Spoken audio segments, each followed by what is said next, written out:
we have arrived.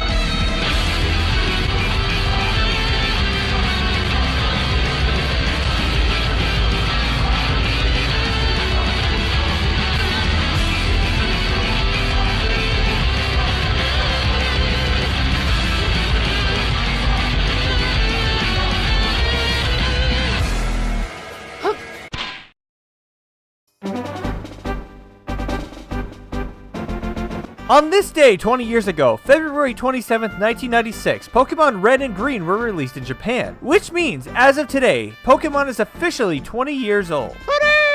Yay! But even after all this time, Nintendo is still finding new ways of making this franchise into something unique and interesting. There are quite a few new games coming in the near future, and we're even seeing a re-release of the classic games Red, Blue, and Yellow versions. Back in those days, we only had 151, and it's those original Pocket Monsters that I want to talk about today, with my top 10 Generation 1 Pokemon.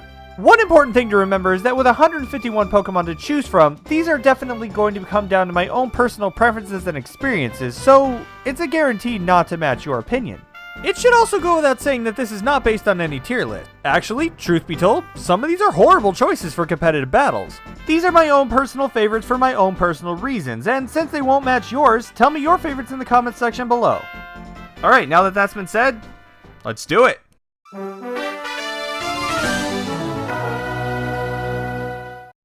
Alright, starting us off at number 10 is Squirtle. Truth be told, this was actually a bit of a weird choice for me, because in the main series game, Squirtle isn't even my favorite of its family line. Ordinarily, I love seeing a Pokemon line get to its maximum potential, especially with a form as awesome as Mega Blastoise is. However, the reason I decided to go with the Tiny Turtle over its other forms is because of its appearances outside of the main series. Back when I watched the anime, Squirtle was probably my favorite of Ash's Pokemon. It just had so much more personality than the rest. It was goofy and entertaining, yet still capable of beating things way bigger than itself. And I think it's because of that, as a kid, I think Squirtle was probably closer to 4th or even my 3rd favorite Pokemon. But as I got older, my opinions on the whole Squirtle line shifted, and I started liking Wartortle and Blastoise more. What brought it back to the top for me, though, was its appearance in Super Smash Bros. Brawl, when Squirtle was made the playable starter Pokemon when choosing Red, whose playable trio of fighters is one of my mains in that game.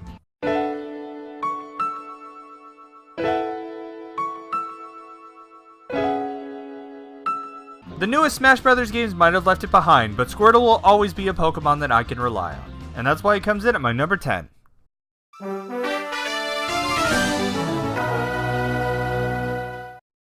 So, in Gen 1 the bug type really wasn't anything special.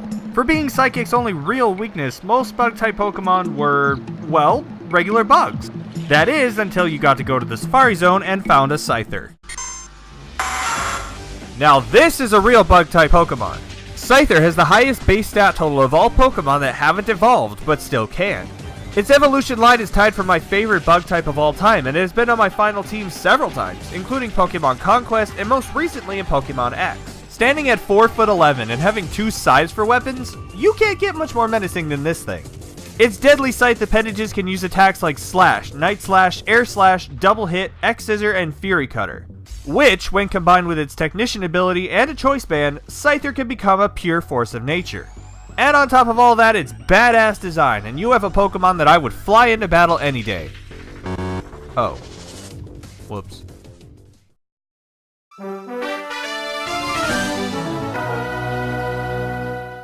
Okay, coming in at number 8 is Electabuzz. Probably the goofiest sounding Pokemon of all time.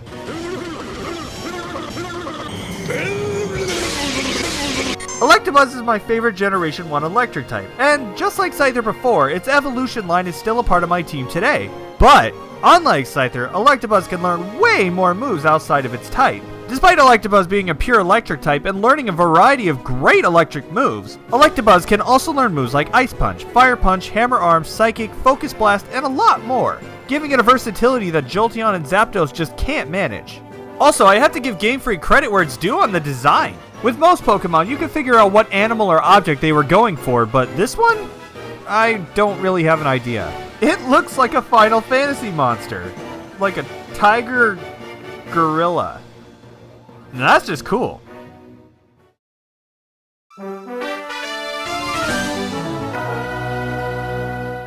You knew it was coming. You just didn't know when.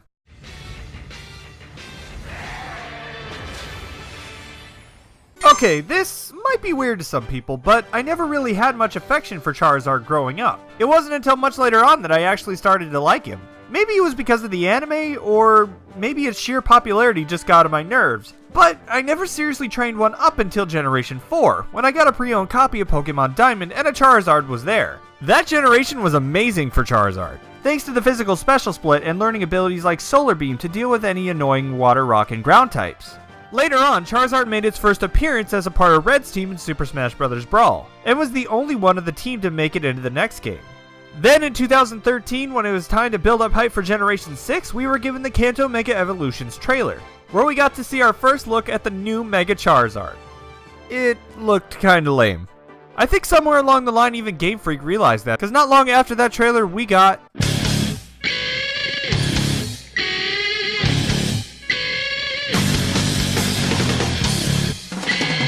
Oh man, that is so much better! Thanks to Mega Charizard X, we are finally given the chance to make the dragon-looking Pokemon into a dragon type, fulfilling many a Pokemon fan's lifelong dream and ensuring that Charizard will always be a Pokemon that you can rely on. I mean, as long as nobody throws a rock.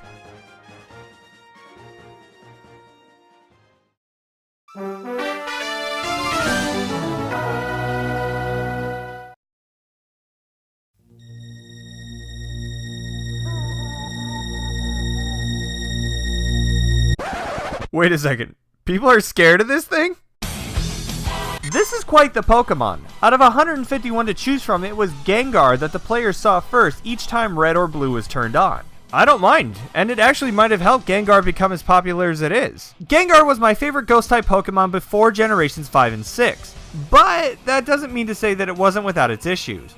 Sadly, the Ghost Trio were easily destroyed by the broken Psychic types in the earlier games. And like so many other Pokemon, they had to wait until Generation 4 to really get a chance to show what they could do. The Ghastly I caught in the Sprout Tower, along with another 2 Pokemon you'll be seeing later down the line, grew to be some of the most dependable Pokemon for my Heart Gold Nuzlocke.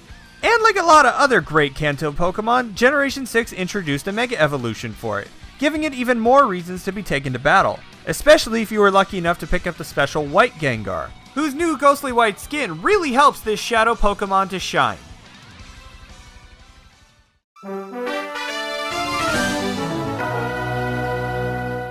Legendaries.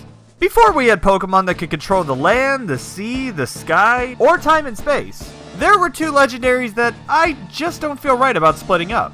Because as different as they are, they're kind of the same.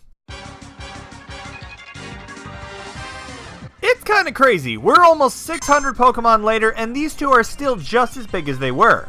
As we know, Mewtwo is the super-powered clone or possible offspring of Mew, who is so powerful it held the record of strongest Pokemon for over a decade.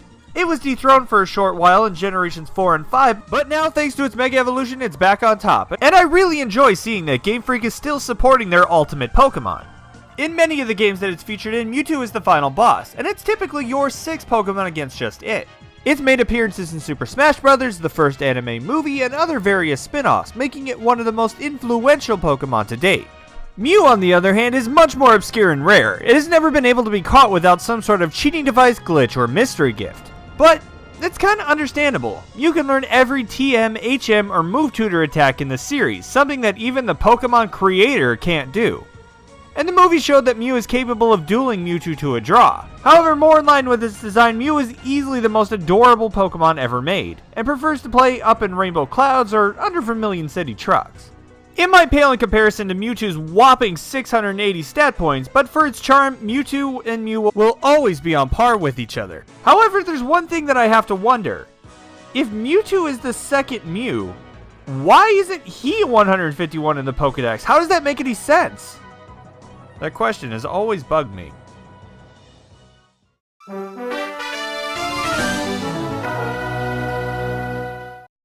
I don't want to be your master. You might want to rethink that.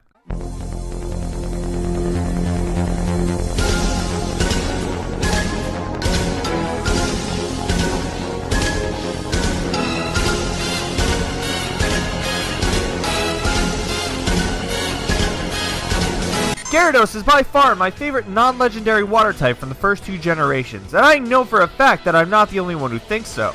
After all, it is the most used Pokemon of important trainers like gym leaders, team leaders, Elite Four, and champions.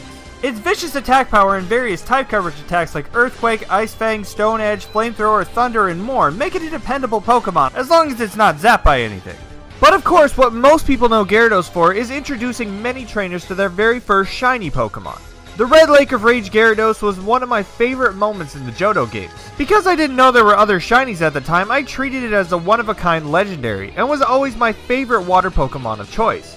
Like with Gengar, it helped carry me through Claire in the Elite Four on my Heart Gold Nuzlocke, and got a Mega Evolution in X and Y.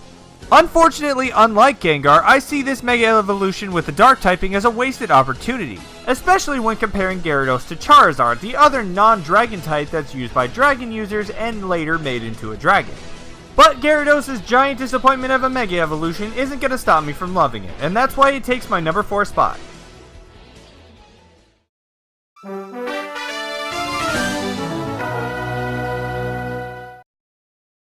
So, have you guys ever heard the saying, you can't forget your first?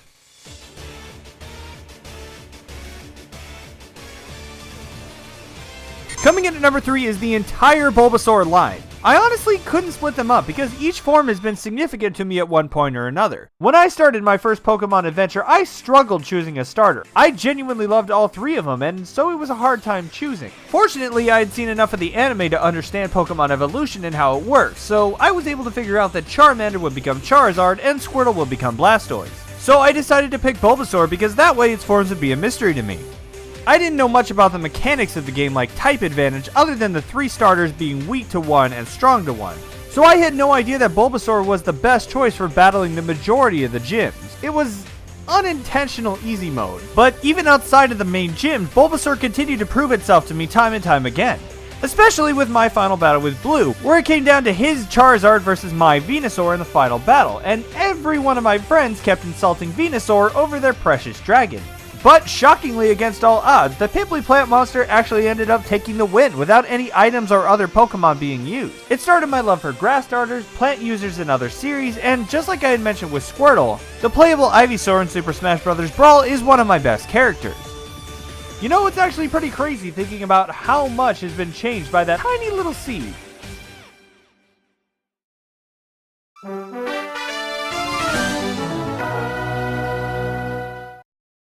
This Pokemon has been a part of my team more than any other. It's been a Pokemon I've relied on for dozens of games and hundreds of files. My number 2 is Snorlax. I honestly can't think of a Pokemon that has entertained me more in my life. Snorlax is a giant fat cat panda thing with outrageous defense. I typically focus on sweepers, but Snorlax has saved me so many times with that big girth of his that he's become a permanent addition to any team that I make. If you are able to breed a Snorlax with Crunch, Rest, Sleep Talk, and Curse, you could destroy too many lives to count. Snorlax has had a ton of memorable moments for me, both in and out of battles, but many of them come from the N64 games. In Pokemon Stadium, Snorlax can use Metronome to learn Fly. This was one of the funniest sights little me had ever seen. Watching this 1,000-pound cat fly up in the air and slam its entire weight down on the opponent. Then of course there's Snorlax's hilarious interactions when the Pokeflute is played. Some people see Snorlax as nothing more than a fat stop sign, but for me, it's always worth a detour.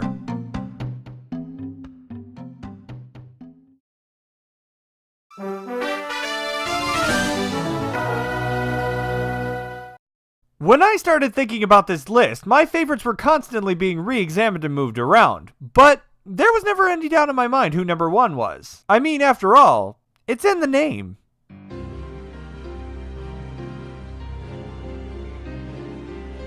Articuno is one of those Pokemon that I have enjoyed since the beginning. Ice types tend to be disappointing in the Pokemon series due to their frailty against several of the big attack types, but Articuno has always been bulky enough to take a ton of abuse for me and give an Ice Beam to the face right back.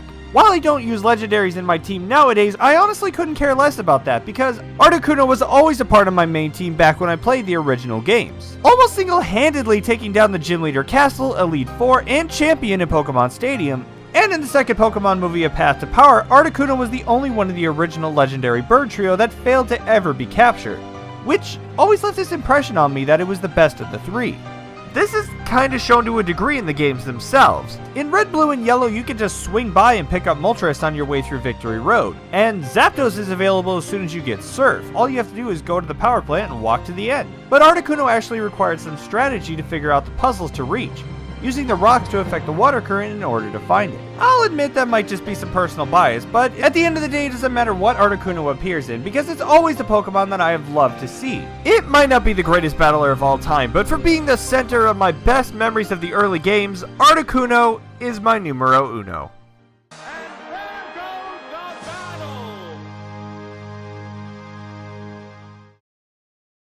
Hey you guys, thank you for watching. If you liked the video and would consider clicking that like and subscribe button to become one of my pretty good people, then I will love you forever. And if you would like to tell me your favorites in the comments section below, feel free. There's no such thing as a bad opinion here, so I would like to see them. Take care, guys.